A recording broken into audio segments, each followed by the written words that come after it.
Hello mga kapatid! Ayan, magandang hapon po sa inyo lahat.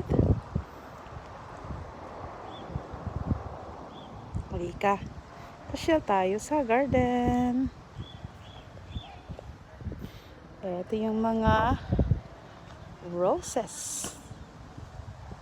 Ayan.